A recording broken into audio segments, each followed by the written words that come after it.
Good evening, all of the four people who are here tonight, other than the commissioners. We appreciate your coming tonight. I'm Randy Speck. I'm chair of ANC 34G, and I represent single member district 34G03, which is basically the area between Nebraska, Utah, and Broad Branch. And we'll first introduce all of the commissioners. And Chaz, you want to start? Sure, I'm Chaz Cadwell. I'm a commissioner for 3G07, which is between Reno, Nebraska military, and a little bit of Nevada, the southeast corner of the ANC for now. Peter? Yeah, you for now. What about me? I'm Peter Gosselin. I represent SMD 06, which right now is everything from the western side of Connecticut Avenue back to 41st, from the Western Avenue border with Maryland and the Chevy Chase Circle to Military, with a peninsula to the east running to Chevy Chase Parkway between Kanawha and Legation. But you ought to see the map that they've got for this district in the future. I will be an hour and a half trying to explain to you where it is. Connie? Good evening. My name is Connie Chang. I'm the commissioner for single member district 05, which is bounded by the east side of Connecticut Avenue, where the Chase Bank is, the new Chase Bank, all the way up to the Circle, and then western, and then south on Broad Branch Road, and it hooks into Legation. Then there's a little tail that goes from Nevada, Chevy Chase Parkway to Jocelyn. Michael? Hi, I'm Michael Zeldin. I have 04, which is Lafayette, essentially from Lafayette over to Upland or Tennyson, Western, then Broad Branch and Utah that forms that circle. And Lisa? Good evening, everyone. My name is Lisa Gore, and I'm the ANC commissioner for 34G01, which is right now Oregon Avenue, Western Avenue to Pinehurst Circle to Upland, back over down toward the tributary around Beach, and then joining up with Oregon Avenue again. Okay, thank you, Lisa. Did we lose Lisa now again? Yeah, I think she'll come back, I hope. We do have a quorum, so we can conduct business tonight. Just a couple of words about the procedures we're going to follow tonight. I think everyone who's on the call is aware of them, but we'll have the audio and video for all of the commissioners throughout the meeting, and we will recognize other people who are attending and make them panelists, so they'll have audio and video at certain points during the meeting to address particular issues. If you have any questions, please put them in the Q&A. If you have any comments, please put them in the chat. And we are recording the meeting tonight, and it will be posted on our YouTube channel and will be available tomorrow, probably. Peter does such a wonderful job of getting that up. This is a special meeting, not one of our regularly scheduled meetings, and our bylaws are very specific about that. It has to be for a limited purpose. The purposes for tonight's meeting are twofold. The first is to get an update from the Office of Planning on the remaining procedures and logistics for the small area plan. That's not going to, I don't think we're going to be talking about the substance of the small area plan, but rather just how we're going to proceed from here. The second item is to discuss proposed redistricting maps for the Ward 4 portion of ANC 34G and to consider possible resolution on that. Under our bylaws, no other topics may be acted upon at this meeting except by unanimous consent of the commissioners at the beginning of the meeting. And I just want to raise, because since we published this agenda on our website and on the various listservs, there have been some developments with regard to the Ward 3 portion of our ANC. And I want to see whether the commissioners are interested in discussing that and deciding whether we might want to do something with regard to that Ward 3 portion at the meeting tonight. If so, we need to amend the agenda at the beginning of the meeting by unanimous consent. Is that of interest, Peter? I'd like to discuss it. I don't think there's going to be any need for action, but I would like to discuss it. So if we need Okay. to amend the agenda to do that. Okay. Do that. Okay, does everyone agree with that change? Lisa?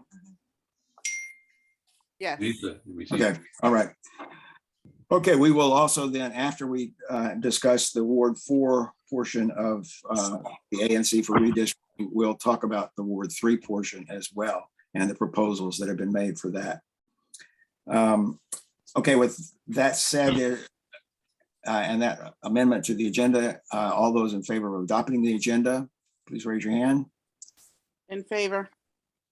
Okay, 6-0. All right. The first item is an update from the Office of Planning on the small area plan, and we need to elevate Erkin for that purpose. Randy, could you also make me co-host? I certainly can.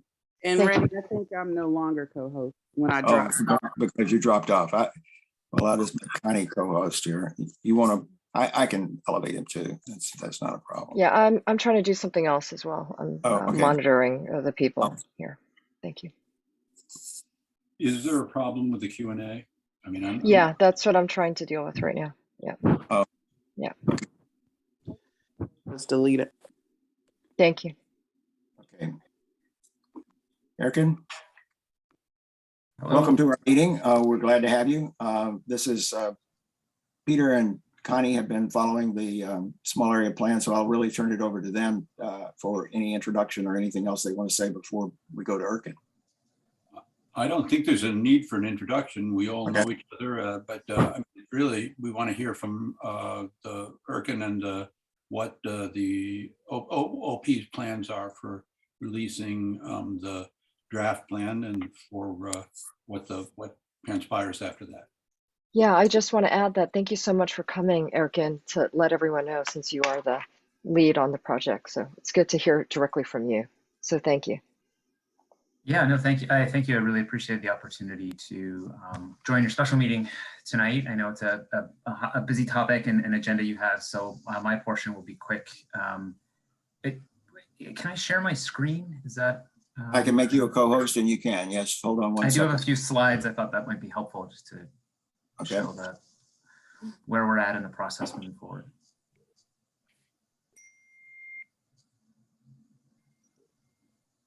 I made Chaz a co-host rather than you. Hold on a second. My slides aren't about the small area plan. Don't know how that happened. Okay. All right. Now you're good. Yeah.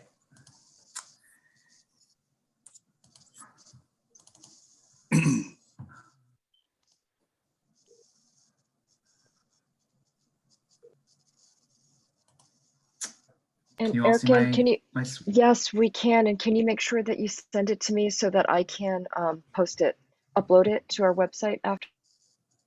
Certainly, Commissioner Chang, and just everyone can see the Thank you. slide? Yes. Yes. Excellent.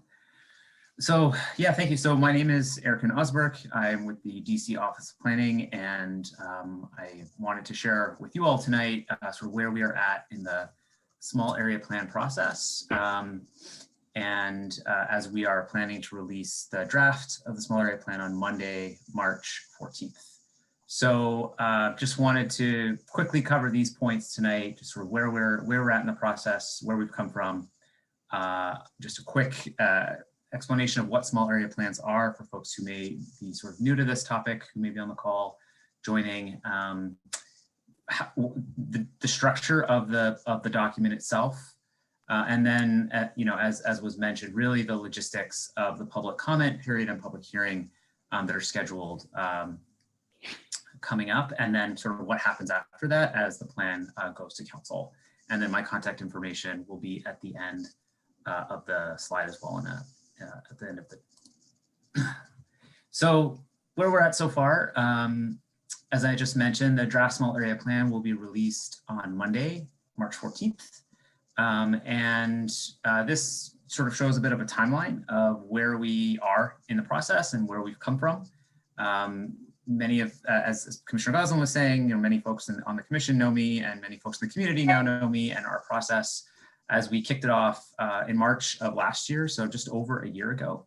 And since then, we've either led or participated in over 40 meetings in the community, talking about the plan or topics related to the plan, including the ANC's really excellent info exchange series that has been hosted by various commissioners and community members, including one just last week that focused on small area plans and historic districts.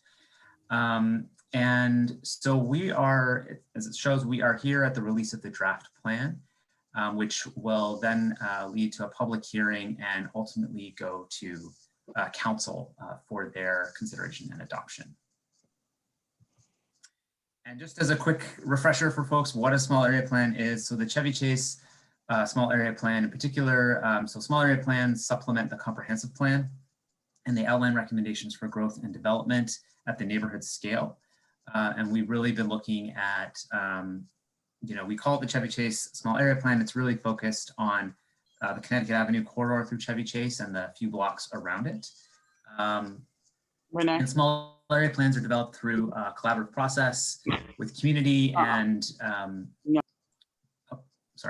and the really the goal is to ensure that we have community input into the priorities for this area. As I mentioned, small area plans are approved by resolution of the DC Council, and their key recommendations may inform the comprehensive plan in the future or other agency projects and initiatives following its adoption. So as I mentioned, the small area plan is a document, it's a report, and I wanted to share with you guys a little bit about the structure so you understand when you sort of see it, what's in it, and have a sense of that beforehand. And so as I mentioned, the Chevy Chase small area plan, the real focus is to guide future growth along Connecticut Avenue through multi-year implementation by both public and private stakeholders.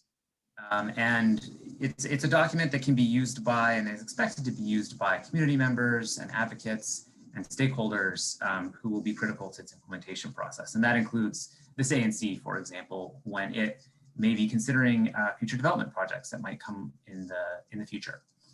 And so the document itself really has 4 parts. There's an introduction, which talks about the process, talks about the area and community. There are recommendations, and then there's an urban design section, which has been the most recent part of our engagement, talking about buildings and the experience on Connecticut Avenue or the experience in the community. And then the last section is around implementation and sort of how the recommendations in urban design section can be used by the district government agencies, the community, the ANC to in the future.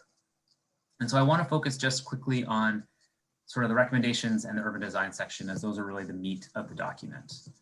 And so the recommendations, and for folks who've been participating in the process, you will find this familiar, they really focus on 6 themes. And these are 6 themes that we've been sharing since about September, really, when we released the draft vision and goals at Chevy Chase Day and had a lot of community conversation around those. And these 6 themes are an inviting social and cultural character. So that's really about the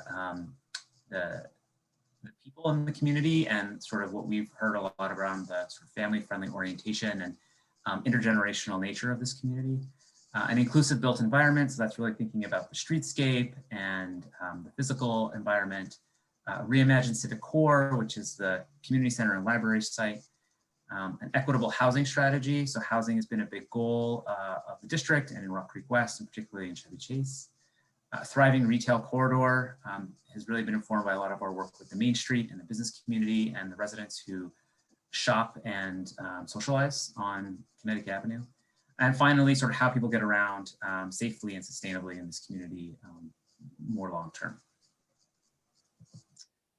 The urban design section, really focuses on those 4 blocks of the commercial district in Chevy Chase, where there had been land use changes and updates to the comprehensive plan policy, and thinking a lot about how new buildings on this stretch could sort of look and feel and what they would do to help support those 6 sort of themes moving forward.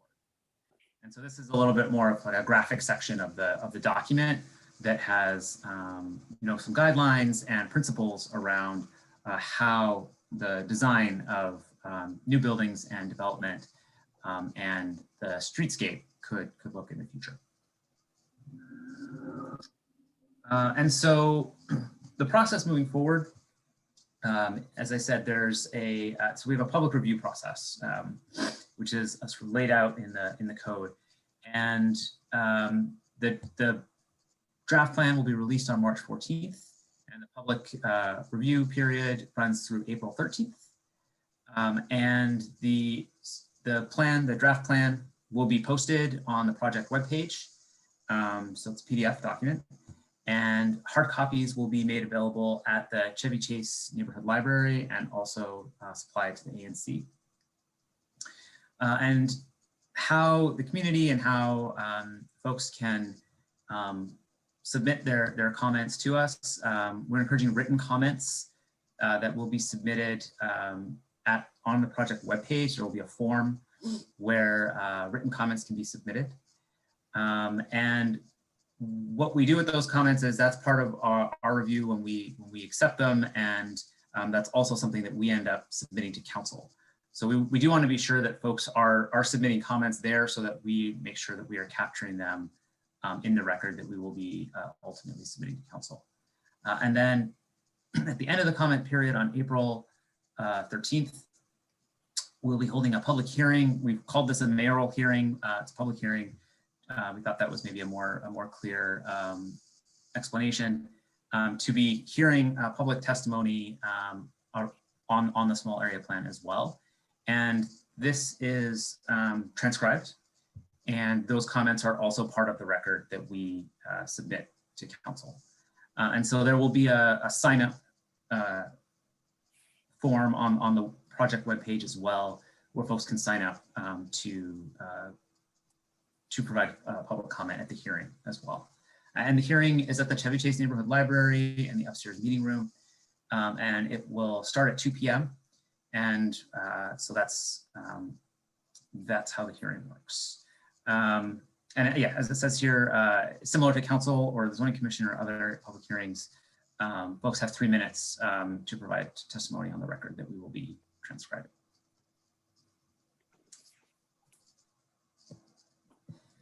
And so moving forward, following the public hearing, OP will submit the final small area plan to council. And that final small area plan includes a summary of any changes that have been made to the draft that we're releasing next week, as well as I mentioned, that record of all the written comments received and the transcription. And afterwards, after submission to council, small area plans are adopted by resolution, and council typically holds a hearing in advance of that resolution on a small area plan.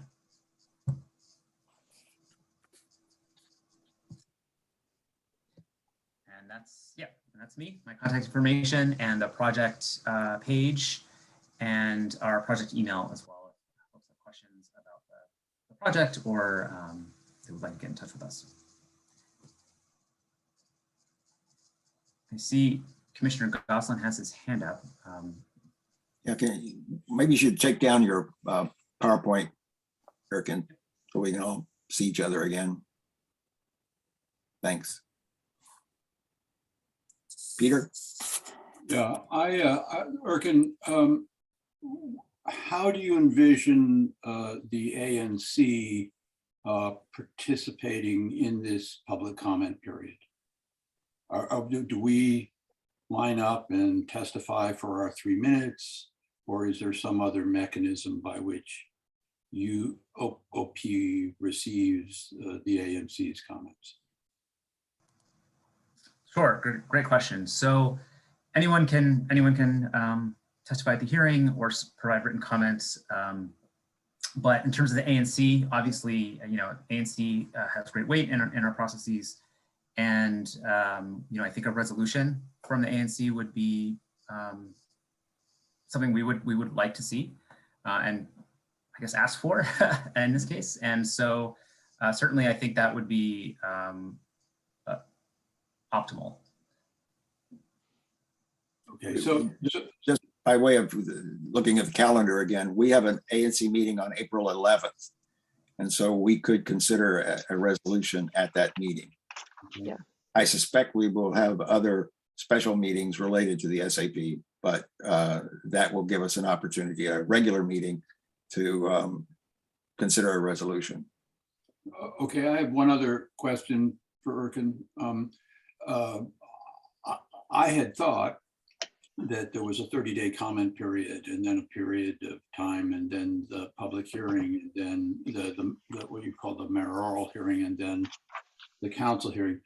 Given that this is going to be, the mayoral hearing is going to be right at the end of the comment period, what happens between April 13th and I think your timeline showed June when this goes to the council?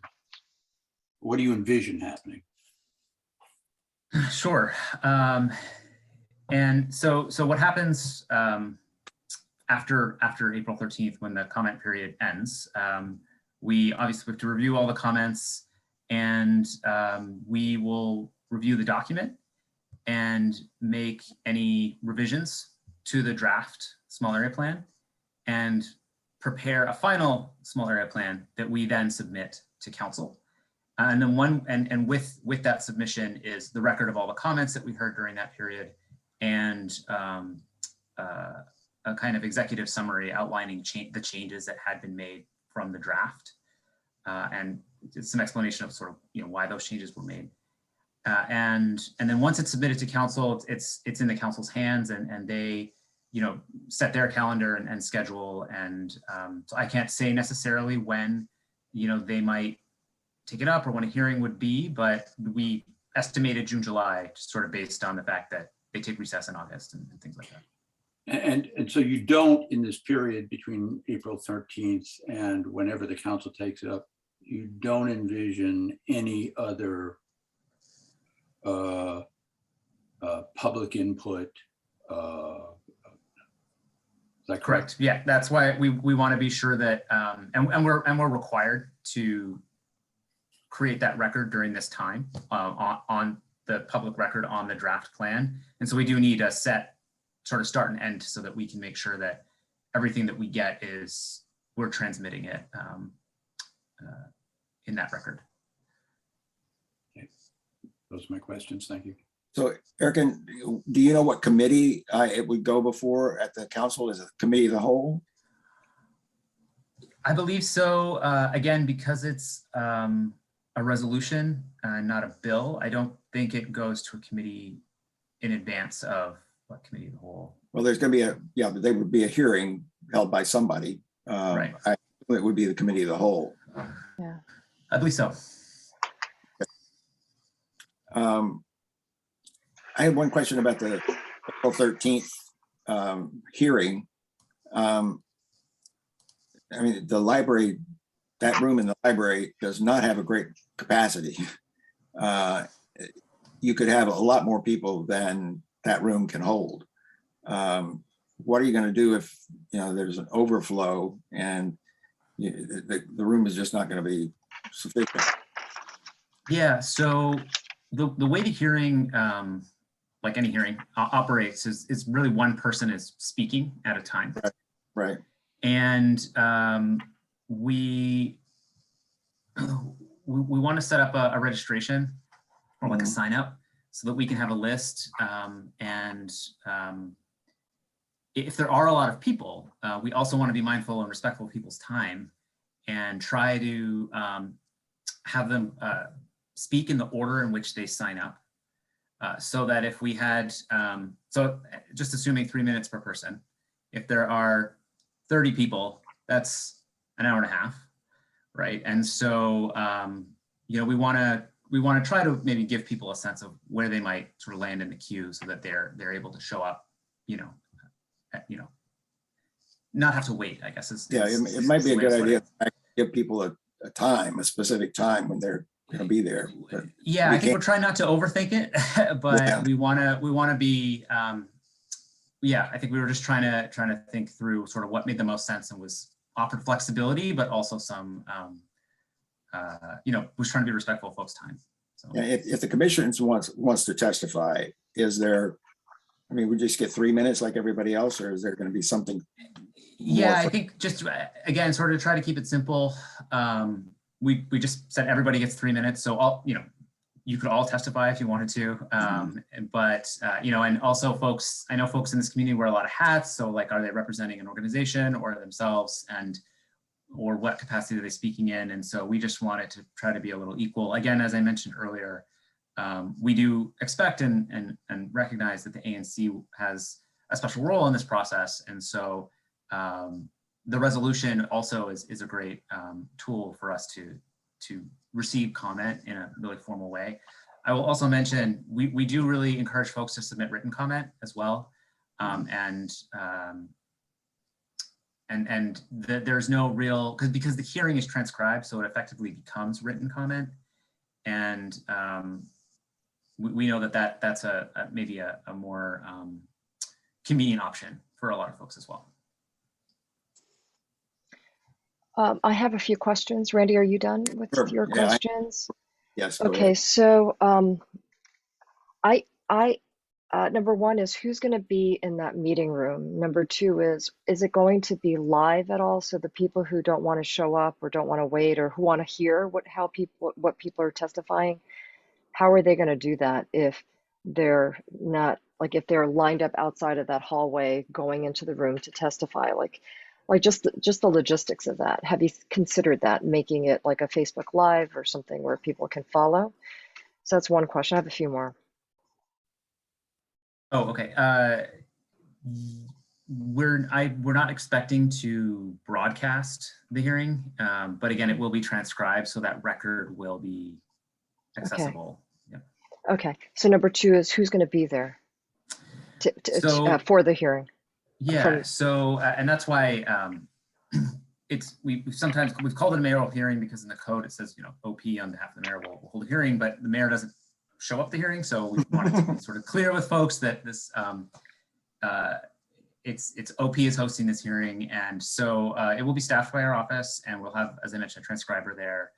But really, it's an opportunity for that comment to be submitted and documented. I will say the code for this section was written before the internet, I believe, was really a thing. And so, we have other tools for receiving comment that are perhaps, again, more convenient than a hearing. And so folks can submit written comment as well as coming to the hearing and providing their oral comment, which effectively becomes written as it is transcribed. Okay, so two more questions. It's not going to be any advantage to testifying live as opposed to providing something in writing then. It's essentially the same thing. Correct. It's there's no difference in how that how those comments are received by our office or I believe by council, because it will all go into a written record that is transmitted to them. Right. Okay, so my next question is, Randy, if our meeting is April 11th, and let me backtrack a little bit. Erkin, these written comments, are they, when you first did it last year when the plan launched, we could kind of see, like there was like a running thing where people kind of typed in sort of their comments and you could kind of scroll through and you could see what other people are saying. I think it is important for everyone to hear what others are saying rather than everything kind of funneling and just feeding to you guys, and then we don't see it. You might provide that transcript to the council, but that certainly doesn't give the commission time to learn what others have said. And I think that's kind of valuable. So how is that possible? How can you share it, I guess, is my question. And then the second thing that flows from it, I have one more question before you, Peter. So can you answer that, Erkin? Yeah, I think my answer is I might have to get back to you on that as far as how or whether we share what we receive as we receive it. Yeah, okay, so then my next question is, Randy, April 11th is our public meeting. We will not have had an opportunity to hear everyone, and we wouldn't, and if the public testimony is something that's going to be transcribed, we're not going to see that. So I'm not sure that that's the right date. So the next one is the 25th. I don't think that that's too late for us to put together a resolution at that time, because I don't think OP is going to submit it to the council yet. They're still going to collate everything and think through everything before they revise the plan. So I want to raise that as a discussion point for us. Well, I think the question is to Erkin. Yeah. Is the 13th a hard and fast date and no comments after that date? In which case we have to have it in by the 13th. But are we a regular commenter is what I'm asking. That's my question. I mean, we're supposed to represent the community, but if we don't hear, I mean, unless we start having our own, as you said, maybe special meetings, but we will, but I, you know. Yeah, we will hear from a lot of people by the 13th. That I know. By the 11th. And, if that's the hard and fast deadline, when we have to get a resolution in, we'll get the resolution in. So, but maybe it's a special meeting after, and we have a different deadline. Okay, that's my question. But to Connie's point, I mean, so Erkin, what is OP's view, or what is the position? What does the code say about public whatever the code is? Like public comment after the 13th. Sure. So, I mean, we like to be pretty firm with deadlines so that it's clear and there's sort of no favoritism, amongst whatever the case may be. And so what the code says is that we submit the record of what we received during that comment period to council. Now, there will be additional time or opportunity, I should say, after that comment period ends for the ANC or for others to engage with council on that process. And so I would encourage you all to try to submit a resolution on the draft plan prior to, on your April 11th meeting, if that's feasible. There will be an opportunity for you all to also submit another resolution to council on the final plan as it has changed or been revised following what we all heard and maybe the resolution that we received from you on the 11th as well. Does that maybe help clarify? And presumably, because the ANC's resolution will be entitled to great weight, whatever you submit to the council will have to explain. If you don't follow the ANC's recommendation, you'll have to explain why you didn't, right? I think we would probably want to do that. Yeah. I think it's required, actually. If that's what constitutes great weight. Yeah. You have to explain in writing why you don't follow the ANC's recommendation. Lightly in writing. Okay. We have no agenda for our February 28th meeting yet either, and that's 2 weeks after the draft comes out. February 20th. February 28th. February 28th, yeah. You mean March? Or March 28th, rather. What? Wait, say this again, Chaz. I'm sorry. I got a little confused with the Got my months mixed up. The plan comes out on the 14th, and we have an agenda for our meeting that same day, but the next regular meeting on the 28th, we don't have an agenda yet, I don't think. And so we could dedicate that to the SAP. Yeah, we're going to have special meetings, perhaps even multiple special meetings. Yeah. We had 5 in February. We may as well have 10. I mean, blow right through what other people do, other agencies do. Doesn't matter. Sorry, we're getting a little giddy. Sorry, Erkin. Peter. Look, sort of following on Connie's comments. Spring is coming. Perhaps the pandemic is ending, or at least is in a lull. Far be it from me to predict what public reaction will be and how the public will feel about the hearing on April 13th. But as we move towards that date, my advice to you, Erkin, is to keep your ear to the ground, because There could be a lot of people on multiple sides of the issue who come out to that hearing, and this is an important issue for the community and the community's future. And I think what Connie is trying to do is figure out ways that is trying to explore ways in which we could both have an orderly process, but also one in which the community feels like they're in the room or have what's going on in the room available to them versus being shut out of the room, which would be a really bad look and not good for this community. Yeah, maybe deal, like for that, the design, the community design workshop, you thought about deal, it didn't happen, but maybe by April, it might be the best place because then people could just sit in and they may not testify, but they could be there. And that's like a different feeling in a way. And It's a weekday. I don't know. It's a weekday. And It's a weekday. There's always no. Wait, is it April 14th? Because I know the 15th there's no school. the 13th. It's the 13th. Is that 13th? Okay. Well, they can move the date. How about moving There's no. the date? Let me just look. Because I'm a deal parent, so I could. There's no school. It's spring break that week. Really? Yeah, The whole hearing week. date and location are set. It's in the DC set. Register. So Okay. Well, I really think the library is not the right place for this, but Yeah, I agree with Randy. I think it's too small. very much too It's small. too small. I mean, Be better. yeah, the open house was nice, but it started getting it was getting a little crowded. So I don't know how you want to handle that, Erkin, but maybe my advice is if you can get deal, then we'll be out there, supporting it. We'll be there and we can, people who Really? want to show up can show up and listen, and because you're not going to broadcast it live, and who knows when your transcription will happen.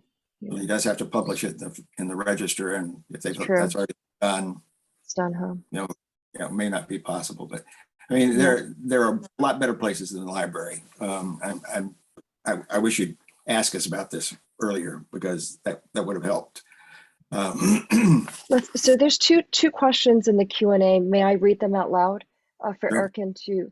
Okay, so Ron asks, will OP be available for Zoom discussions with community about the draft prior to the April meeting? This would be very helpful.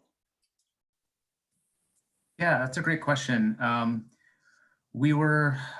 like to sort of have some virtual and maybe in-person like office hours during the comment period. So if folks have questions about the document or anything really, they could ask us and we could talk to them about it or answer questions. And so when we'll be sort of sharing this information more publicly, probably tomorrow and Monday, I think we'll include some of those dates and times in there as well. Does that, good question for this group. Does that sound appropriate? Sort of we were thinking about both in person and online. Of course, folks can always call us anytime and contact us by email. But we also know that folks like to interact in person and sometimes just join like a midday or evening kind of Zoom meeting for an hour. Well, I'm glad that this question came up because, it would be a nice bookend. So in October 2020, you gave a presentation on the small area plan, right? Before it really launched in March of 2021. So maybe we should invite you to a public meeting so that you can go through that draft plan as it is for people to comment. I know that our meetings are getting crowded, but I think that it would be very beneficial to hear from OP. And this way people can ask about like background, like how many of these did you hear, like how many people did you hear from? They could just ask you all the things that are not, I don't know if it's in your plan or not, but it would be nice to have you there. Yeah, some of that information will be in the plan. I should also mention every event that we've held and in some cases participated in, we've posted the material on the project webpage under the past events tab. So even sort of the conversation earlier around sort of wanting to hear what we've heard, we've in every place where that's been documented, we've posted it. So for example, the surveys that we issued, what we heard from those surveys, reports are posted on the webpage. We've received over 4,000 comments on the plan since we first started in all of our various formats. That's a All lot. of those are pretty much there and accessible to folks, and have been since, a few days after each of our events. So Okay. there is a pretty comprehensive record of those dozens of meetings and the different forms of feedback we've received, and Okay. in some cases charts of the survey responses and things like that. So there's a pretty comprehensive record already of what we've been hearing. And so I guess also to that effect, we don't expect there will be, for folks who have been participating in the process, the plan shouldn't have any real surprises in it, based on sort of what we've been hearing and what folks have heard we've been hearing and what we've been sharing and discussing as well. Yeah. But when you release it on the 14th, it would give us 2 weeks for our March 28th meeting to drum up like, hey, they're going to present this to you. Please provide your written comments. They have office hours. This way, from that month, the 30-day period that we have before April 13th, we will have had many moments where I think people feel like they've heard from OP, they've seen the plan, and I think we should invite Erkin to the March 28th meeting. That would be my proposal. I But think you're worried. like I said, we're going to have multiple meetings on this. It's not Okay, going to so be one of the special special meeting. meetings. It'll be That's a- fine. That's fine as long as maybe a single meeting just for that. Maybe it's better. But I hope that we can do that and earlier on, so that there's enough time for people to feel like they've digested it and they could call you and ask you questions and then submit written comments. Okay, second question. Peter, is that okay if I go to the second one, or you want? Okay, so second question is from Ron as well.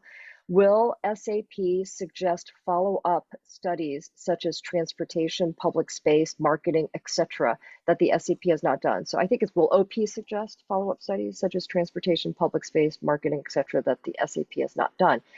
I think that is a very important question. I don't know if the draft SAP will cover it. I know you had one of the themes, which is transportation, safe and safe and sustainable mobility.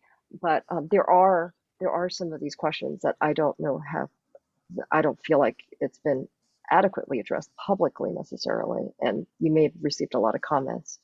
So the recommendations, in many of them will address future actions. And so that could be a study, or that could be some kind of coordination or planning that might need to happen from different groups.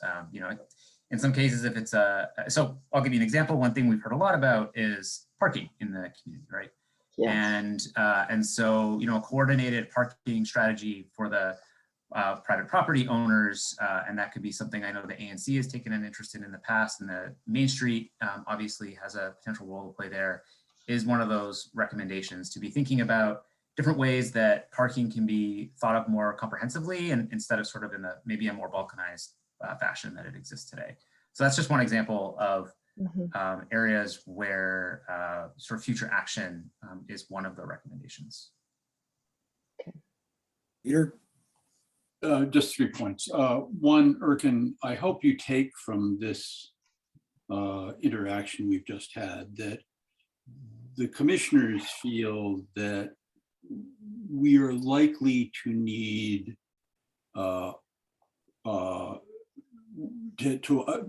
provide for the community to have a greater voice in this last stage of the process. You may not agree with that, or you may not believe there are ways to do that, but you ought to hear us on that point.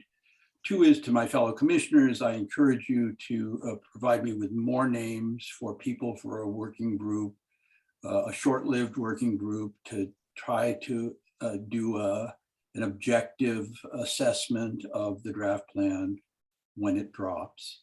And 3 is, I think we ought to move on. I mean, I think we've all, I think we've tried to convey what we're trying to convey, and I hope you guys come back to me with more names. But I mean, I think we've done our business here. Yeah, I would just have sort of a to-do list for Erkin. If you could, the things we've covered, I've got a couple of them. One is access to by the community to comments as they come in, rather than just waiting until the end. It would be very valuable, I think, for the commission as well as the community. And if there is any possibility of changing the venue, I wish you'd look at that. I think that would make a big difference. If you, as soon as you can get us the dates for the open houses, if you're going to do that, I think that would be useful too. Yeah, the office hours, and just so thank you. Yeah, that's those three things I acknowledged. And just sort of in response to Commissioner Gosselin, your first question, hear you about the role of ANC, and just in response to the whole commission, if you would like for us to join one of your meetings, whether it's your scheduled meeting or a special meeting or whatever, just let us know. We've I think said yes to everything we've been invited to in this community over the last year, and if we're able, we will join. Yep, we will take you up on that. And Eric, can you, the last thing is, could you put some of those draft SAP to the community center ANC resource Yes, table? I was going to ask if we could use your table. Please yeah. use the table. Yeah. Thank you. Please, thank you. Okay. All right. Well, thank you, much. Erkin. We appreciate it. And we'll be talking a lot, I'm sure. Okay.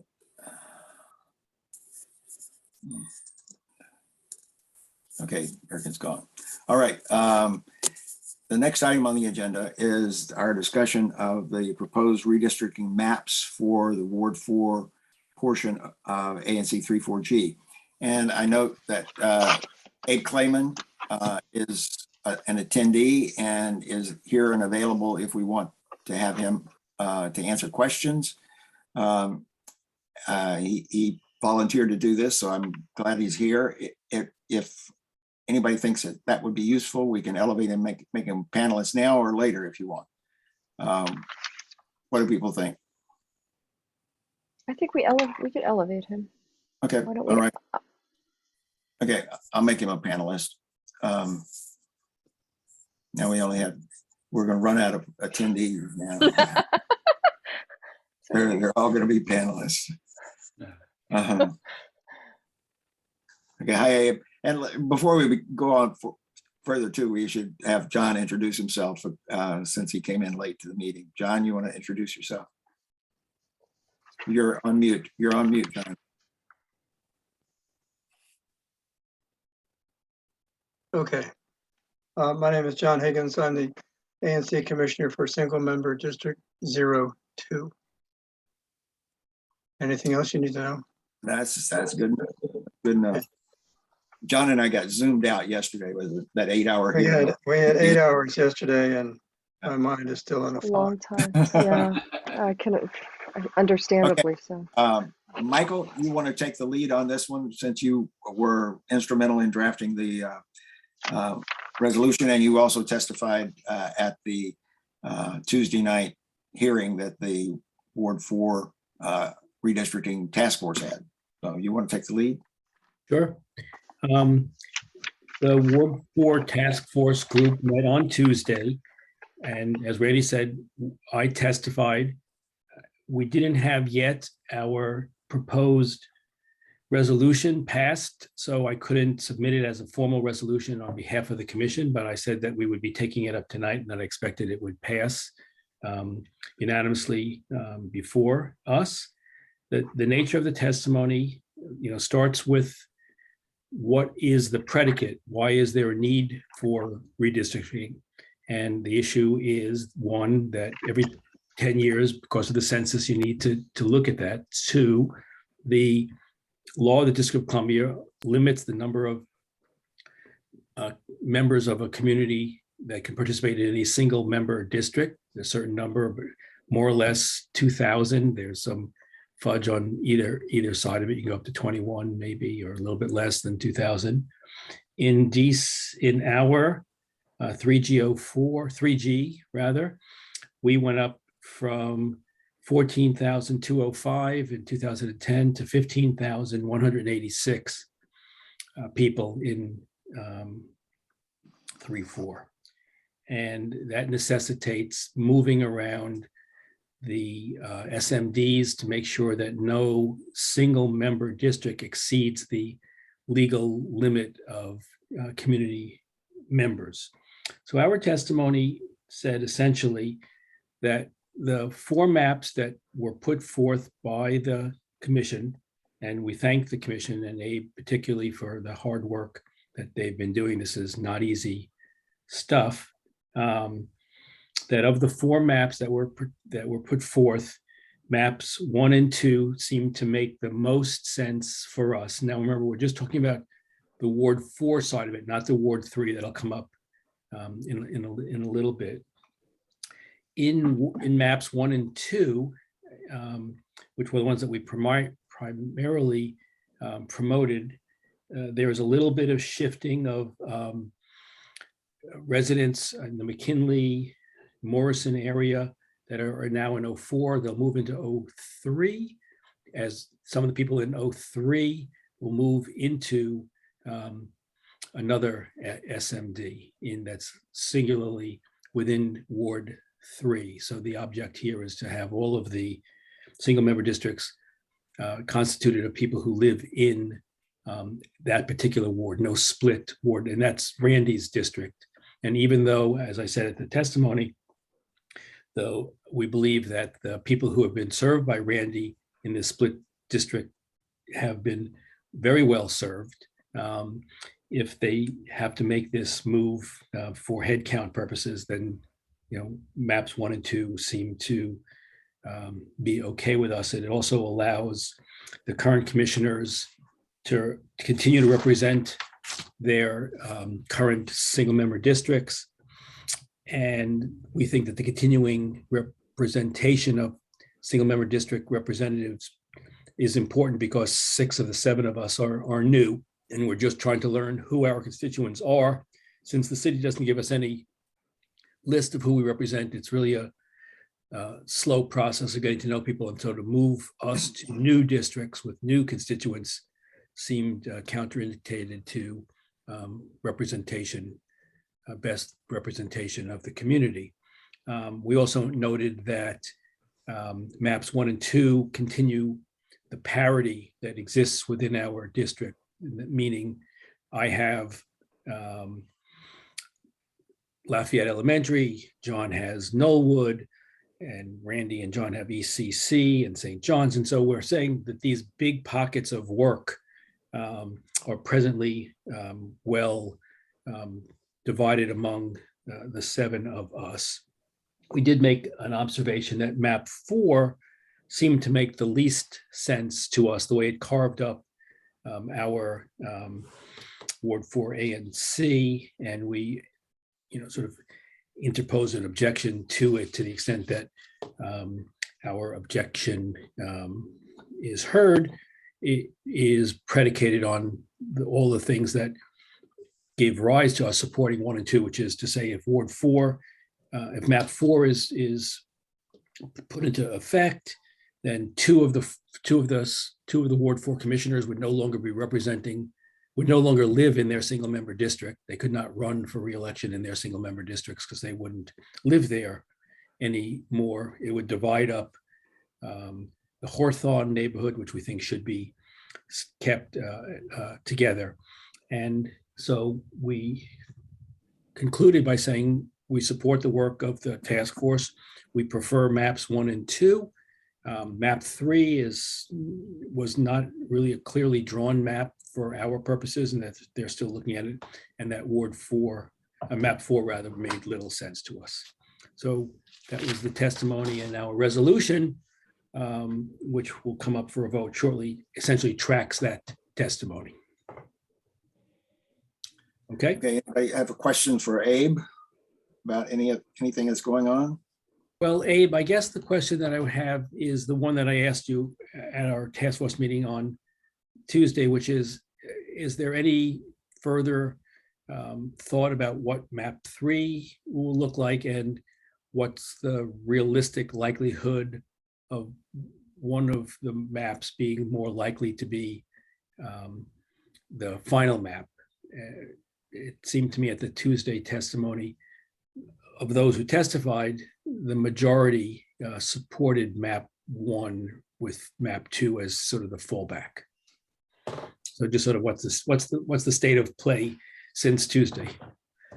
Sure.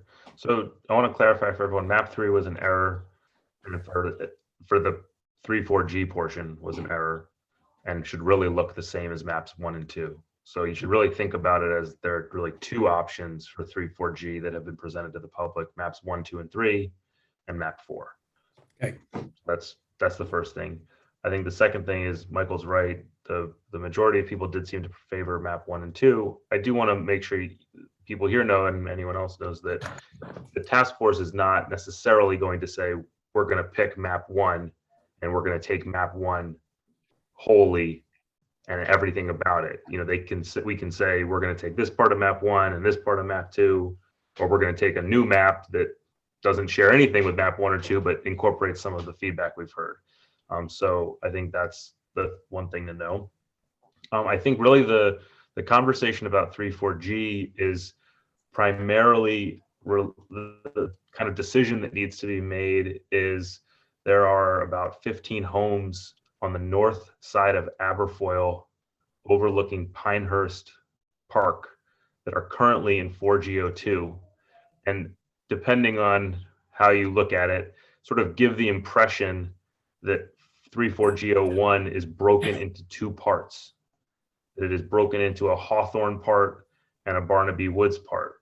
Practically speaking, that isn't really the case. Having represented 3,4G01, you just walk across, you walk up Western Avenue next to Pinehurst, and you're still in your single member district. I'm sure this is in Lisa's experience too. But I think, you know,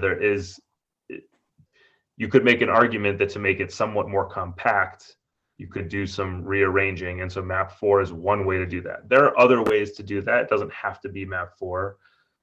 You could also split the block and say those homes on Aberfoyle are part of 3,4G01, and rest of that block, the census block there, is part of 3,4G02.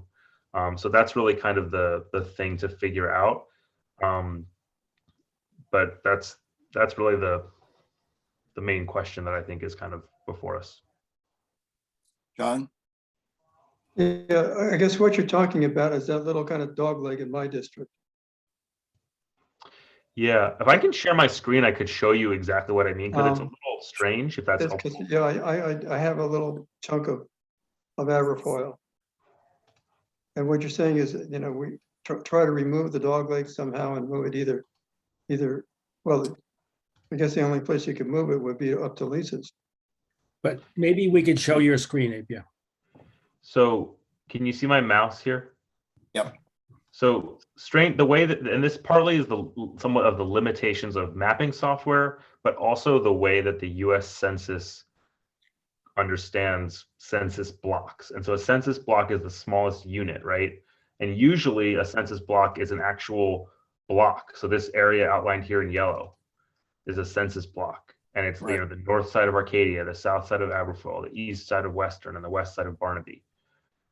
The way that the census has created it, this whole area, the north side of Aberfoyle, the east side of 31st, the north side of Tennyson, west side of Oregon, all of Oregon Knolls and Private Drive is one census block with a very large number of people, something like 400 people.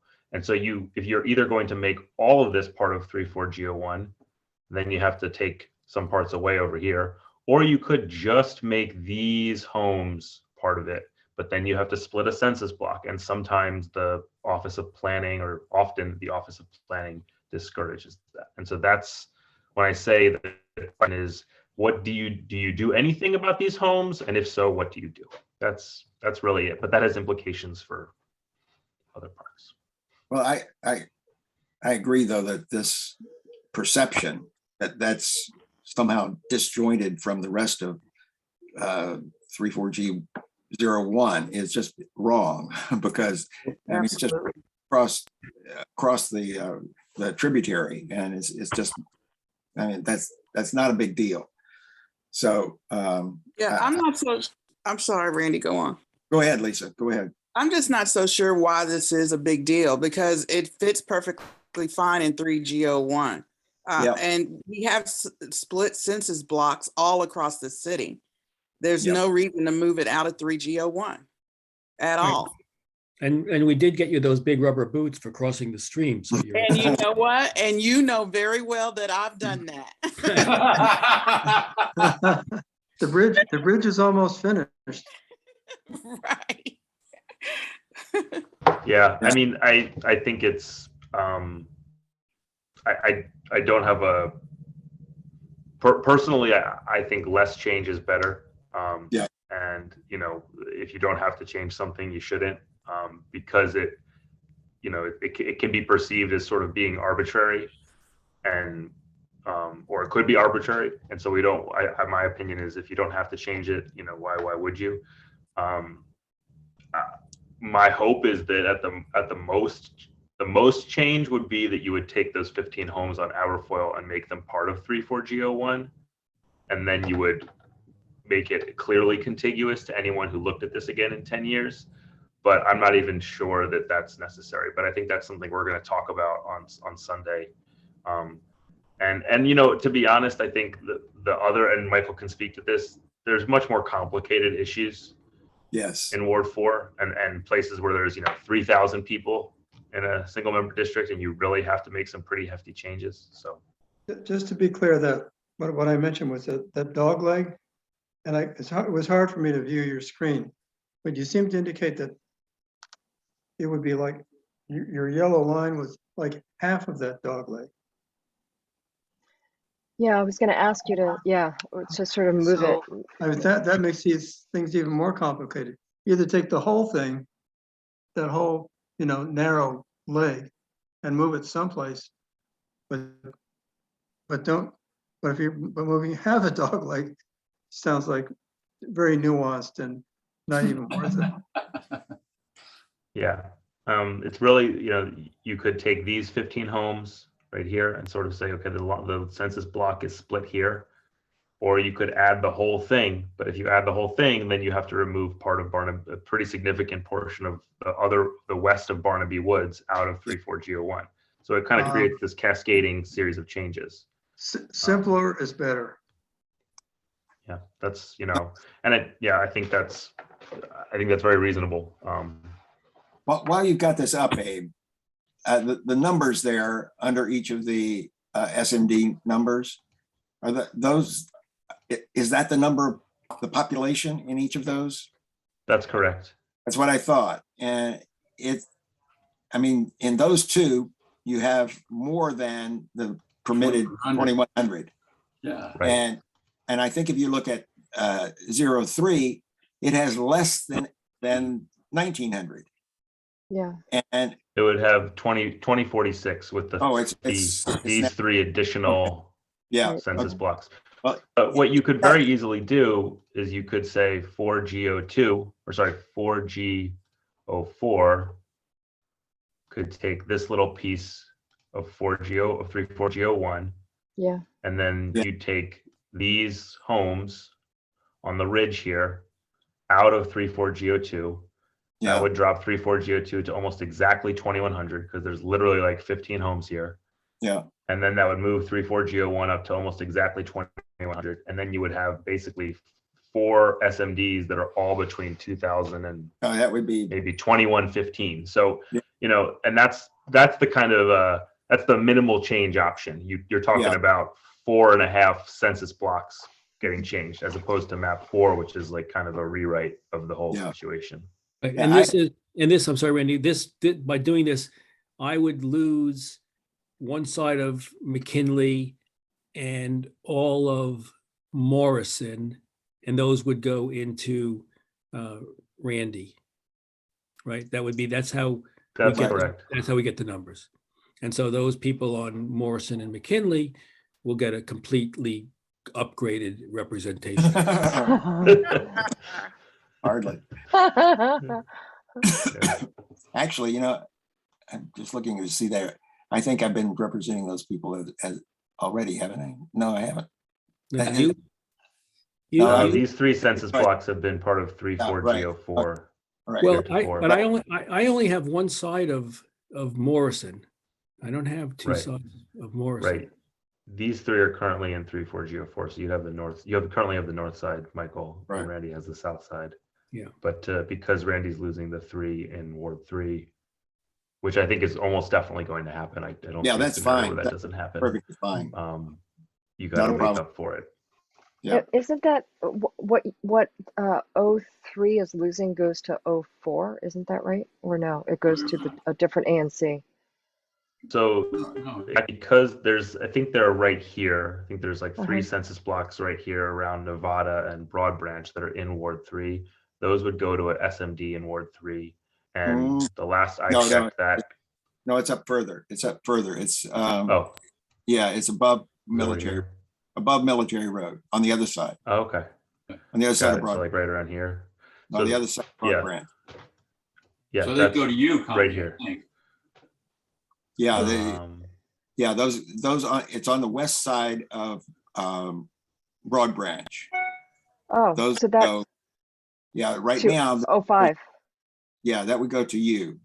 Oh, I thought I heard the last time we spoke. I thought it was Michael, but okay. No, it would have to go to you because it's in Ward 3. Yeah. It's the Right. portion of my ANC that was in Ward Right. 3, Yeah. That goes to you, and Randy gets and I get a little bit, my McKinley. And right. so I said to Randy, I will trade him one Morrison, and one McKinley for half of Upland and Park Place, Park Place. Park Place. And the player to be named later. I want a railroad. These are the God. SMDs that Those Randy are- has right here. And I they would be see. part of Ward 3, these light blue ones right here. Right. That's Maybe the But that's up to the Constance Ward wins. 3 task force, right? They have to create new Right. SMDs. Right. And I think they're proposing a 4th SMD in Ward 3 right. Yes. because there's, maybe 1,000 people. You're kind of over it there by 1,000. So 500. Well, Yeah. I think we've hashed this around enough. I think we should vote on the resolution and then Yeah. get this to the Ward 4 task force Yes. for their consideration. And then we can talk a little bit about Ward 3. right. Okay. And then just I'm happy to vote on it, but just so we know, as my testimony, I submitted the resolution with draft on the Right. top of it. So I'll just take off the draft if we approve it. And then Abe, can I just send it on to you and you can take it into the task You have force? to or is sign there it. an email address you want me to? Yep. You Peter should and I, send it to Resolution. Ward 4 redistricting Okay, but at Connie's right. tccouncil.us. And you can CC me if you want. All right, but Randy, who's going to transmit it if we need signatures? Peter and I have to sign it, and I'll send it. I can send it, or Peter Okay. can. But we'll take care of that. All right. Yeah. Okay, so I move the resolution be committed to a vote and Is there all those in 7-0? Okay. and Great, Randy, I thanks, sent you earlier today the final version of it. And so, Right, but if so there's if you see typographicals or I used which instead of that, feel free to. Yeah, I saw one period that was stray in there, so I'll take that period out. Okay. All right, thank you, Abe. Thank you, Abe. Thanks for all your hard work. on this. It's You're been You're a welcome. bear. It's been a lot of fun and Yeah. I would recommend it in, the next time around, but it's been really But I interesting. think Abe, you should have a business card. Untire of Gordian knots. Or start We'll selling see. yourself. Start selling yourself to those who want to gerrymander. We'll see. We'll You see. could Thanks, become everyone. you could become a Okay. political consultant in Ohio. Thanks a lot. Thank you. Okay. Okay, you want to talk a little bit about Ward 3? And Let me give a quick report. I talked to Jerry Mallets this morning about who's the chair of the Ward 3 task force. The map that Chaz distributed to all of us is basically where the Ward 3 task force is. In defense of the map, the choice here is 3 Ward 3 single member districts and the loss of 500 people to an adjacent ANC or the creation of a fourth single member district and the gain of about 700, this according to Jerry Mallett. Unfortunately, so it turns out that the SMD that I now represent, number 6, it turns out to be the most urban of all of our ANC, and have, according to Jerry, more than half, even as it exists now, more than half of residents in apartments in those 4 census tracts right along Connecticut. Right. So that though the SMD they have created out of mine is small in square footage, it's rich in people. I frankly, this is all new terrain for me. I understand the logic of creating a 4th Ward 3 single member district. I understand that I talked on other matters to Tom Sneeringer, who is a member of the task force, and he pointed out to me, and it resonated with me because we turn out to both be fathers of boy-girl twins, parity uber alles. So that's a very important principle in raising twins. And it's also, I think the feeling of the task force is it's important in ANCs. It would give us the Ward 3 side as many representatives as the Ward 4 side of our ANC. Frankly, I don't know how you fix this, because on the downside, particularly for somebody trying to represent Ward, a single member district 6, is I mean, Chaz has dubbed it the Roadrunner district. It's a bizarro shaped thing that has various peninsulas sticking into Connie's district and bordering Chaz's, and it's going to be hard. I mean, just trying to think about leafleting it, or as Randy pointed out, thinking about starting our meetings each time, trying to describe it, it could take for a half an hour to an hour to do that. So it's a mess. I don't know. I guess I have to suck it up and say that for the good of the parity. Peter? Yeah. Can someone show the map, Chaz? Yeah, I was Do you gonna have say the it? I same mean, thing. it's just too much to like talk about it without actually seeing the map, because I also have questions about it, and I have it on my screen if you want to make me a co-host. Okay, hold on. I will do that. Right, Thank for the you. sake of the record, it would be good to have the picture right. there. Yeah, because otherwise, I mean, we Yeah, only there's have ju- 2 participants, but So But- I can briefly They wanna describe, look at it later. once he puts it up, either Chaz or I can briefly describe what happens to 6 and 5. yeah, use your cursor so that we maybe you see it enlarge now? it so that we can. Yeah. Yeah, we could see it, but it's small. It's a little small. Full screen. You could full screen it right there, Chaz, on the. Chaz, do you want to do this description or do you want me to? You Sort can of go looks like- ahead. Okay. looks like a praying mantis. It's very pretty. I think Roadrunner is better, as Chaz pointed out, I've got to start watching out for Wile E. Coyote. So my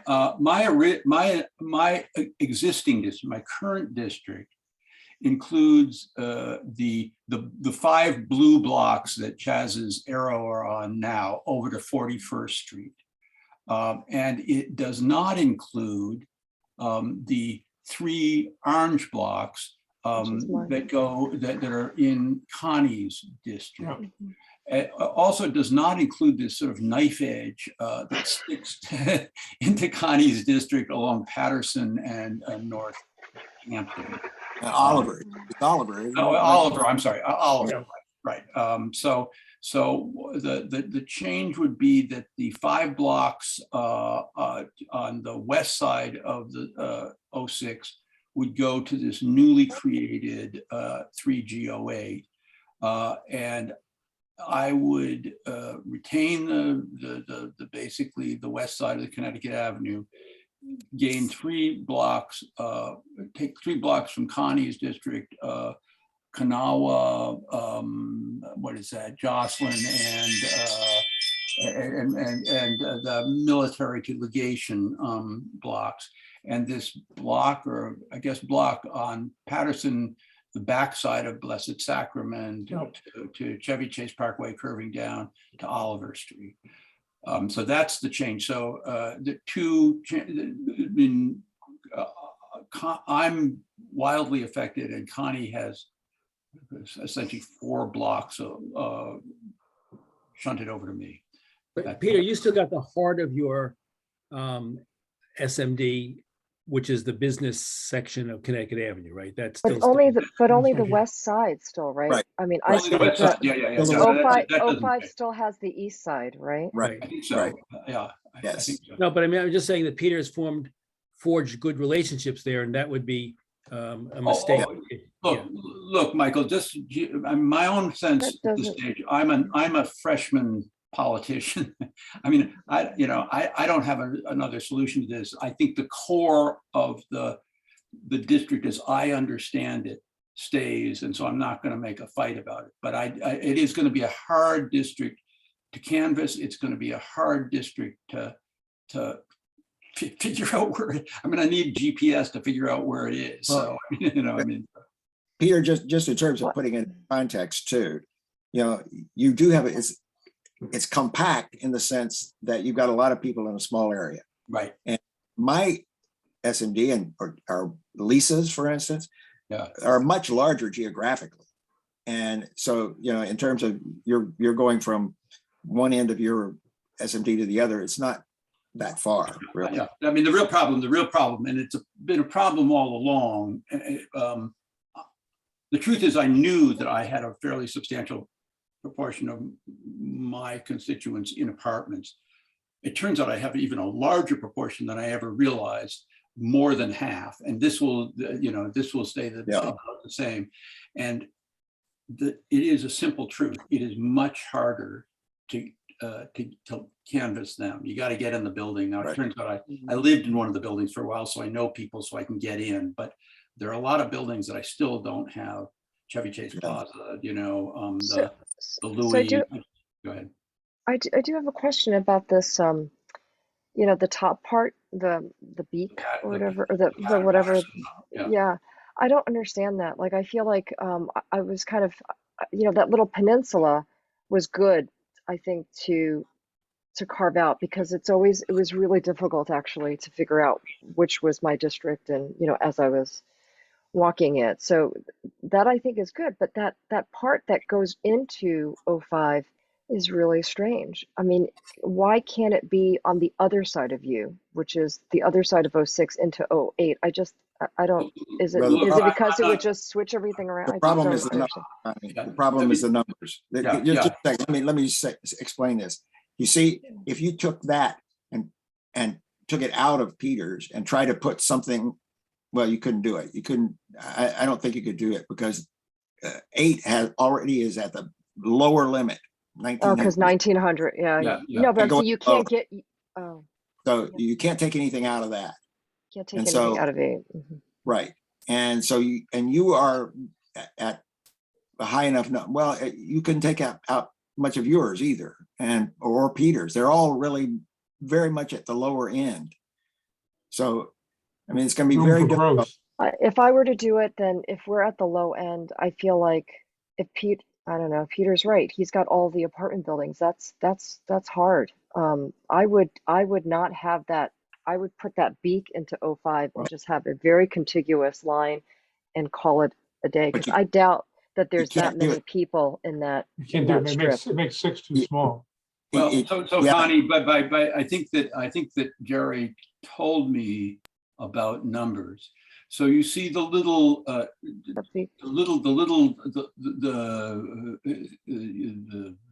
cap on the west that thing. side. Not the, Oh. not the knife edge into your district, but the little guy, that has yeah. 27, that has 27 residents in it. And I think he told me that this Patterson to Chevy Chase Parkway to Oliver has 48. So you take my You would 36, go and that takes it down to 18 whatever, and it takes your 1923 and it puts it up to, 1970. So the next thing is this, so what do we do with this block on, if for example, I lost that and we took 8, look, this sort of thing, I feel like we're So playing, weird. it does feel like playing Monopoly, and it's sort of, we turn out to have so many issues that are community-wide, that I still feel like we ought to respect each other's SMDs. It's just going to be a little harder for all of you to respect mine, because figuring out where it is going to be a little tricky. Remember, it's figuring out who's in what SMD is not hard, because you just put in the address on the ANC finder and it'll tell you. I know, Andy. That's easy. And, I frankly, whatever it is, it is. And, the boundaries have to be drawn someplace. Yep. And they're always going to be somewhat arbitrary. And I got most of the arbitrariness. well, but you're, Now you do, definitely. Taking that peninsula. but Peter, you were talking about the number of people in your SMD that are in apartment buildings. That is not changing really, because you've got the same group of people who are in apartment. Absolutely. It's really the same. That's right. So, look, you don't have to sell me on this. I came into this saying, I think that it is in our interest to gain 700 versus lose 500. And I'm not going to make a stink about it. To keep my boundaries. I mean, I'm not wild about this, but I'll live with it. for one thing, our allotment will go up. We will get more money. Right, because we got the bigger numbers. So do I get a cut? No, hopefully we'll. So, when we also picked up this area on the other side of Nebraska here. right. That's you, right? That's 07. Yeah, and that's terra incognita for as far as I'm concerned. But I think most of the issues we've dealt with so far, with the exception of Maret, have been sort of ANC-wide issues, I think. Yeah, but is this politics and pro? What is that? No, it doesn't. Politics and pros is right here. No, that's Okay. There's Behind. Lydian, that's the very fancy. Some of that I don't know whether the Saudi chancery is in there, but it's close. It's the entrance. It's the entrance to Rock Creek Park. This is Broad Branch and military and Nebraska. Where right is it? there.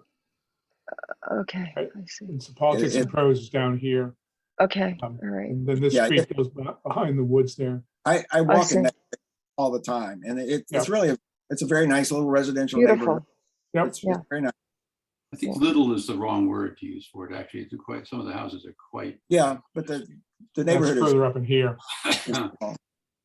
But anyway, my conclusion from all this discussion we're having is basically they've done as good a job as you can do, and we ought not to fight it. I think they. I mean, all of the districts are about the same population on this side. Yeah, I could see that. And I could see that with that little face thing, it's curving, it's the curvature of Chevy Chase Parkway, right? Yeah, looks like Right. it. Yeah, so it follows it so that you know that that's where you are on that side, right? On the whatever it's called, west side. Connie, the curve at the bottom, the beak, yes, the beak is. The beak. Yeah, the beak. other part That's is why it looks like that. Yeah, that's why it looks like that. And I think it was good to take out that peninsula because that was really, confusing. So giving it to you sounds right. Or whoever, giving it to 07 or 06 makes it easier, I think, to handle. So By next Christmas, after the small area plan, there'll be so many 12-story apartment buildings will be above the size limits. Oh, Chaz, Say it's such not going thing. to happen. Let's say Okay, such- I think we've talked enough about this, so Yeah. I'm fine Okay. with, I just wanted to Okay. raise with people that. Yeah. It is, Okay. But the east side of Connecticut, that was my only one question I had because I couldn't tell. The Well, Connie, east side I of Connection assume it is is, but still you- 05. It's still I 05. assume it is, but talk to Jerry. I didn't ask him that specifically. I just Okay. assumed that the dark line is, I assumed it. Yeah. You ought to check with him, but I No, also, that's Connecticut. Yeah, that's Connecticut. And you no, know, the question is that did she keep the east side? yes, she does entirely. So all of that remains the same. Yeah. The only thing you miss is that little part of Connecticut right before the circle that is currently in S&D, but we go over. But there's nothing there really. So what's that? The church is there. The Presbyterian church is there. Right. And but that's, I mean, oh my God, I'm just going to lose it. The field, the school, the Catholic school. Yeah, Blessed that remains in yours. That remains- Blessed Sacrament. That remains in 05. That's That's still in another 05. slide. That's still, okay. Doesn't change. That doesn't change. Okay, If I Okay. stop sharing, Yeah. Yes, Yes, thank you. and Chaz, thanks for getting. yes, thank. Distributing it. Okay, I think we're done then. I don't, Do we have to Oh. do a resolution for Ward, No. for No. there's no reason to No, do it, no, right? no, I'm not asking for one. I don't. we should do a We have an resolution. agreement on one, yeah. Let me just mention something, and this is for Monday's meeting. And it flows from the BZA hearing yesterday. I indicated in the email that I sent to all the commissioners that the BZA wants us to enter a memorandum of understanding with Maret on the conditions that we proposed. I still want to make a run at the BZA and see if they will put that directly in their order. I think it belongs in the order, and from a legal standpoint, that's what they should do. They're worried about enforcement, I think, and so they want it to be in an MOU between the ANC and which they will refer to in their order and say that is the basis on which the ANC supports this. They'll say that has to be a part of it because the ANC won't support it otherwise.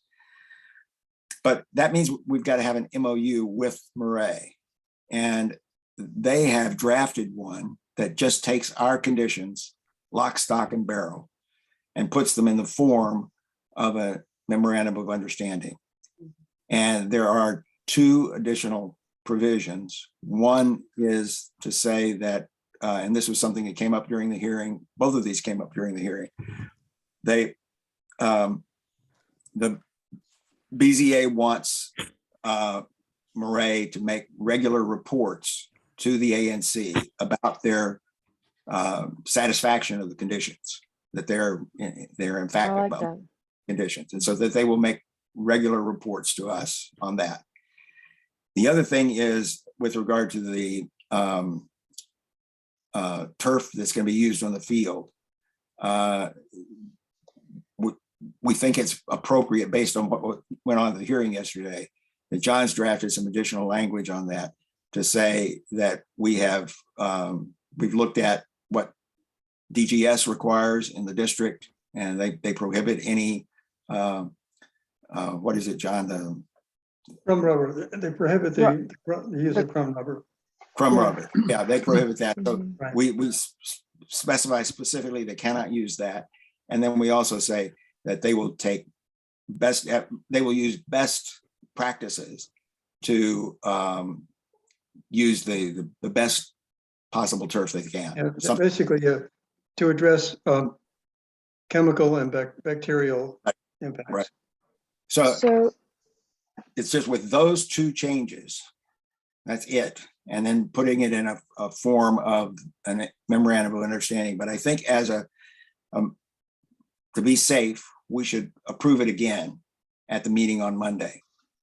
And what I'm going to propose is Maret's given us the draft. John and I need to look at it a little more carefully, but that we should post that on our website as the proposed memorandum of understanding, and then we should adopt it at Monday's meeting. I don't think it requires any discussion or debate or anything else. It's just exactly what we've approved previously with those two changes.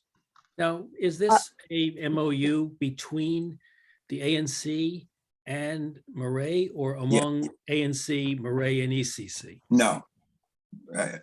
Because all of the requirements here are for Maret to do things, not ECC to do things. Yeah, Maret is the applicant to Yeah, the BZA. yeah, it doesn't affect ECC. Okay, Peter? and can I ask one other question, Connie? I'm Yes. sorry.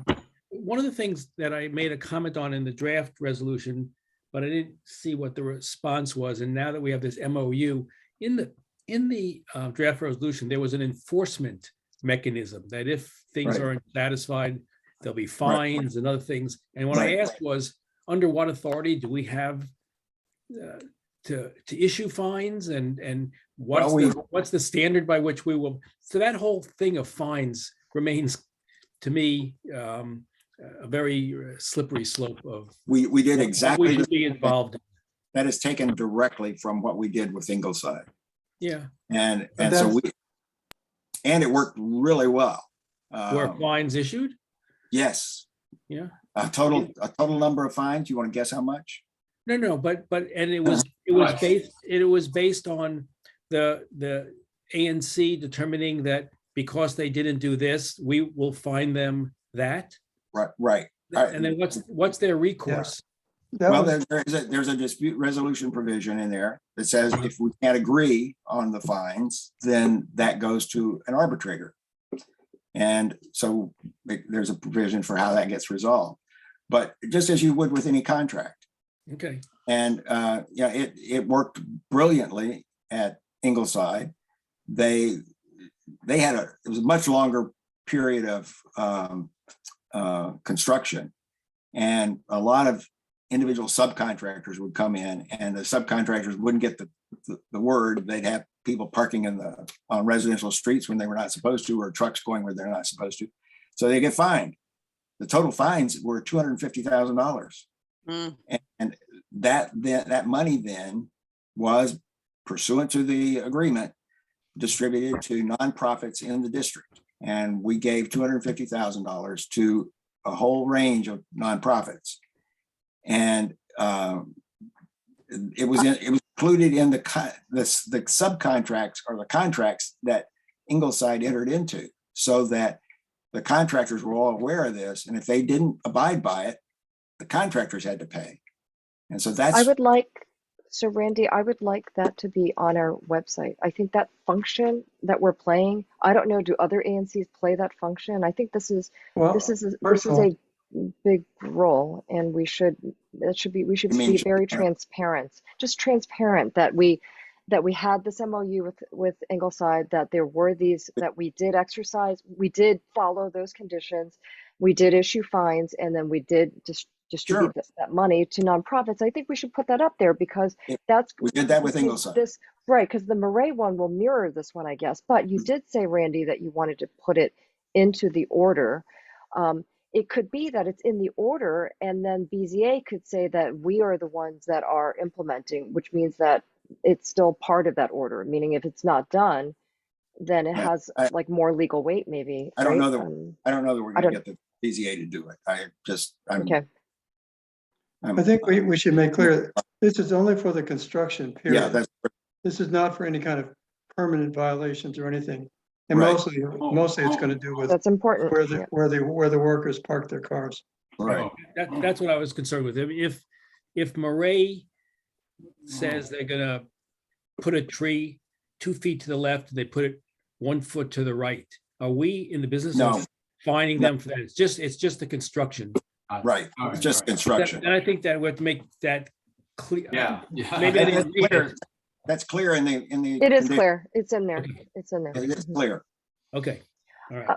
Randy, for the purpose of the video recording, could you just give us 3 sentences about, you went to the hearing, it was 8 hours long, and just because you just started talking, and Okay. people who are listening to are not going to understand. Okay. Yeah. One person. Are the people For the who historical record. Yeah, the hearing went on.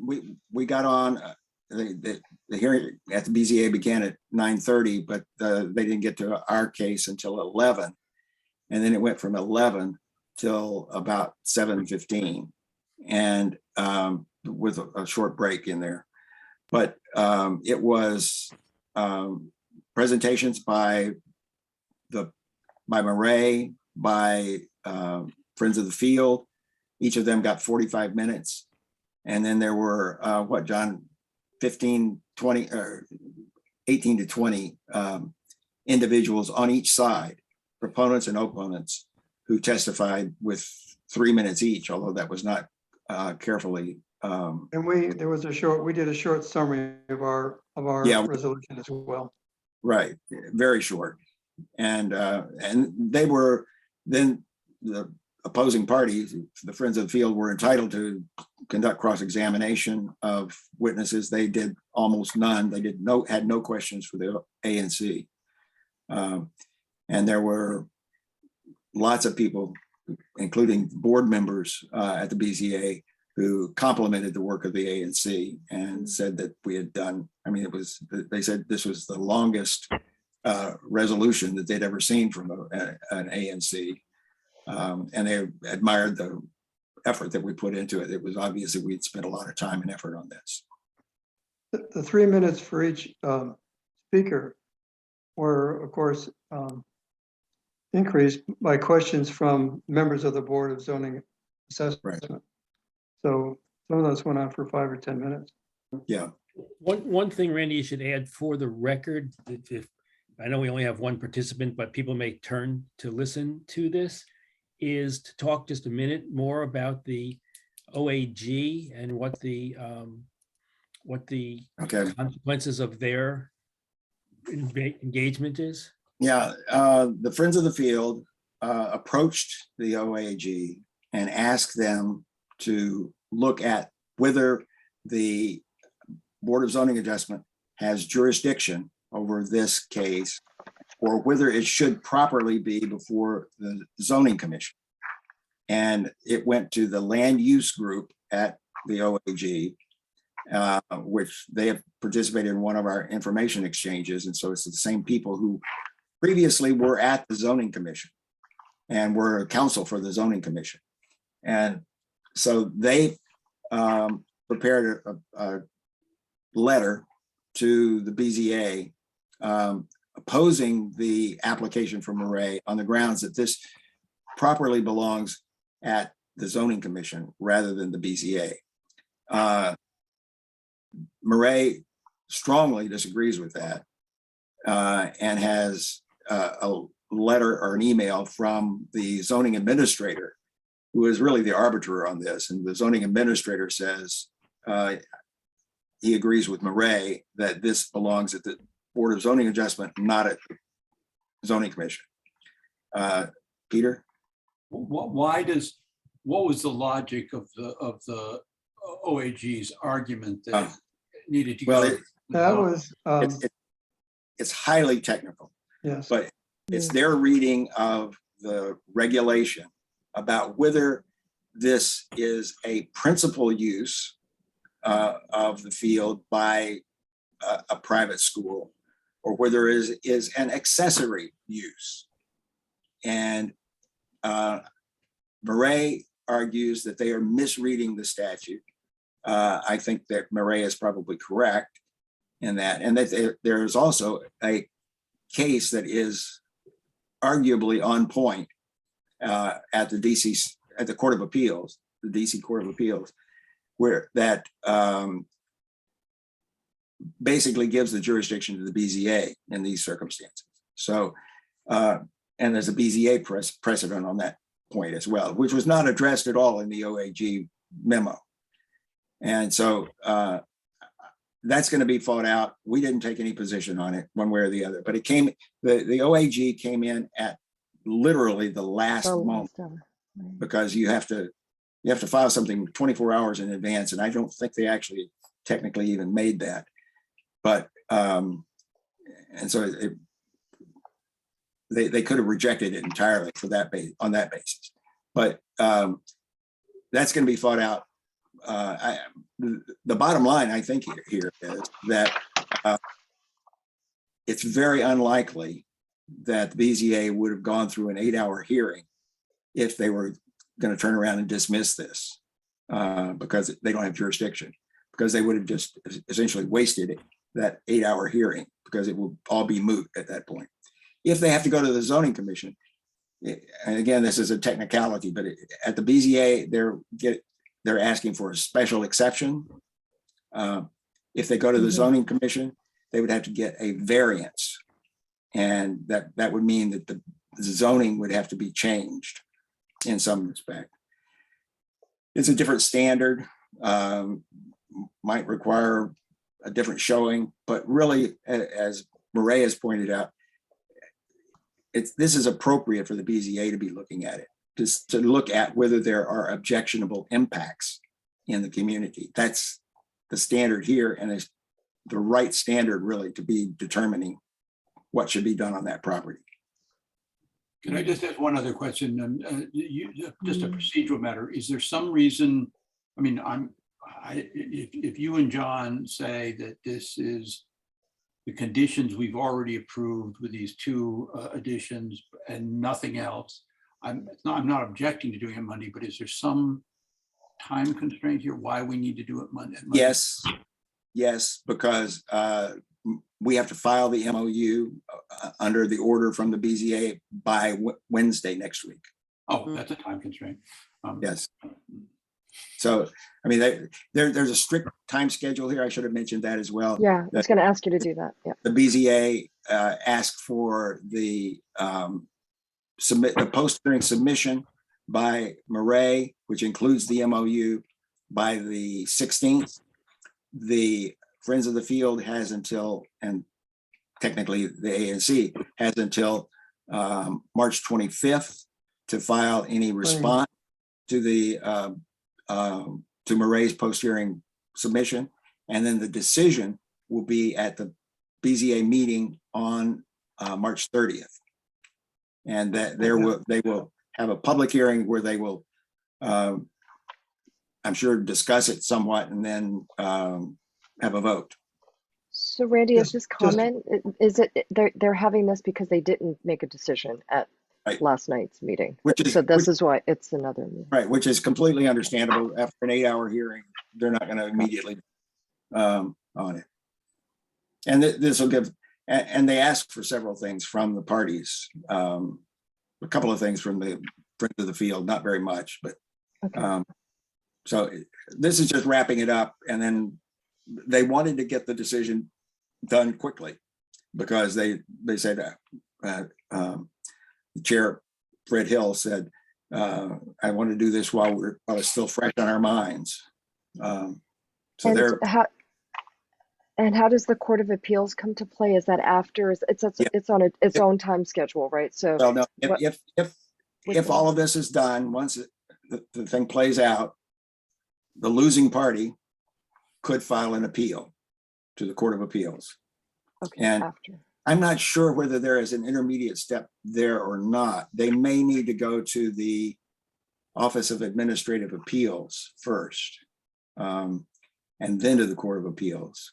There may be an intermediate step there. But it would not be surprising if Friends of the Field, if they lost, that they would appeal, or if Maret lost, that they would appeal. Right. Okay. Because So both that of them comes have invested quite a lot in this, and so I suspect either side will probably want to appeal. Okay. Why don't we? I mean, we're ranging afield of the agenda that we adopted, so maybe we. Well, I know it's useful. It's very useful because Monday. It's not anything. Yeah, it's not anything we need a vote on or anything. It's just I'm alerting the commission to this, that it's gonna have to come up on Monday. Okay. And the OAG portion of this, how does that get? That'll be decided by the BZA on the 30th. Got it. Thank you. Okay. I'm asking all these questions because I'm going to put some stuff up on the website too. So I just want to be clear. I mean, the BZA, that will be subject to appeal too. You know, if the BZA isn't the final word on that, but that will be an important decision. And like I said, it seems to me unlikely that the BZA would have gone through this hearing if they Right. intend to dismiss it. Okay. Okay. Just All one right. point, Randy. Oh, think John, you I said- kept it. I think you said the second date is the 25th. I believe it's the 23rd, 16th, 16th, 23rd, the 30th, a week between each one, just for the record. I couldn't remember. I remember one time they said the 25th, but they may have changed it to the 23rd. Okay, it was an interesting hearing. Thank you, John. Thank you, Randy, You're for welcome. representing us. And I'm glad we took that vote, so you are representing us. Yeah. Okay. Okay. Anything else? Can I mention Mike? one thing? It's sort of not an agenda, it's just among us. Right. It can be recorded or not recorded. I don't care, but I just like to talk to us about. Well, this. why don't I turn the recording off right now?